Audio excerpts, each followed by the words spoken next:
omi ètò òṣèlú ìpínlẹ̀ Kánò tún ti dàrú sí o gẹ́gẹ́ báwọn ọmọlẹ́gbìmọ̀ asòfin ṣe gbé ìgbésẹ̀ láti yọ igbákejì gómìnà bí ẹni yọ jìgá. Wọ́n ká àwọn ẹ̀sùn ìwà ìbàjẹ́ sí lẹ́sẹ̀, àmọ́ àwọn kan ní ọ̀rọ̀ tó ní ṣe pẹ̀lú òṣèlú ni o. Lọ́jọ́bọ̀ Thursday ní ilé-ìgbìmọ̀ asòfin ìpínlẹ̀ Kánò bẹ̀rẹ̀ ìgbésẹ̀ láti yọ igbákejì gómìnà ìpínlẹ̀ ọ̀hún Aminu Abdulsalam Gwarzo bí ẹni yọ jìgá kúrò nípò rẹ̀, tí wọ́n sì ka oríṣiríṣi ẹ̀sùn sí lẹ́sẹ̀ o nínú àbá kan eléyìí tí àwọn ọmọ ilé-ìgbìmọ̀ asòfin ọ̀hún tí wọ́n jẹ́ 42 gbé kalẹ̀ látẹnu ẹni tó jẹ́ adarí ọmọ ẹgbẹ́ tó pọ̀ jùlọ nípìnlẹ̀ ìgbìmọ̀ asòfin ọ̀hún, ìyẹn Lawal Dalla, náà ti fi oríṣiríṣi ẹ̀sùn ìwà ìbàjẹ́ kan igbákejì gómìnà ọ̀hún o. Lára ẹ̀sùn tí wọ́n kà sí lẹ́sẹ̀ ni pé ó gba owó 1.5 million naira, ìyẹn mílíọ̀nù kan àbọ̀ lóṣooṣù lọ́wọ́ àwọn ìjọba ìbílẹ̀ 44 tó wà nípìnlẹ̀ ọ̀hún láàrin ọdún 2023 sí ọdún 2024 o, lákòókò tó fi jẹ́ kọmíṣánná fún ètò ìjọba ìbílẹ̀ tówó ọ̀hún sì jẹ́ 462 million naira. Wọ́n lápò igbákejì gómìnà lówó ọ̀hún kó sí kóló.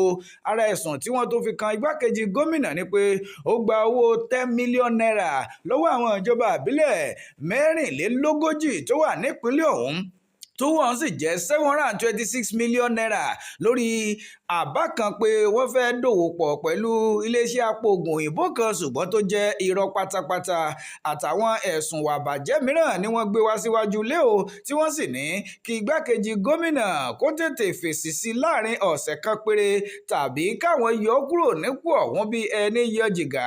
Abẹnugan lẹ́gbìmọ̀ asòfin ìpínlẹ̀ ọ̀hún Ismail Vagor ló ti buwọ́ lu ẹ̀sùn ọ̀hún o, tó sì ti ní kán taari rẹ̀ sí igbákejì gómìnà kí ó tètè ṣe ìgbésẹ̀, àbí bẹ́ẹ̀ kọ́ kó máa gba ilé rẹ̀ lọ. Ní báyìí o, àwọn òǹwòye òṣèlú ìpínlẹ̀ Kánò ní irọ́ ni àwọn ẹ̀sùn náà o. Wọ́n ní ọ̀rọ̀ yíyọ Aminu Abdulsalam Gwarzo kúrò ní ipò igbákejì gómìnà ní ṣe pẹ̀lú bó ṣe kọ̀ tí kò tẹ̀lé gómìnà Abba Yusuf lọ sínú ẹgbẹ́ òṣèlú APC o. Tá a bá gbàgbé, gómìnà Yusuf ló ti kúrò nínú ẹgbẹ́ òṣèlú NNPP tó gbé wọlé, tó sì yapa ẹnu pẹ̀lú bàbá àṣàlẹ̀ rẹ̀ nínú òṣèlú, ìyẹn Kwankwaso, tó sì ti bọ́ sínú ẹgbẹ́ òṣèlú APC báyìí o. Àmọ́ igbákejì gómìnà ó lóun ò ní ya ọ̀dàlẹ̀, ó ní òun sì wà lẹ́yìn Kwankwaso, òun sì tún jẹ́ ọmọ ẹgbẹ́ òṣèlú NNPP títí di ọ̀la.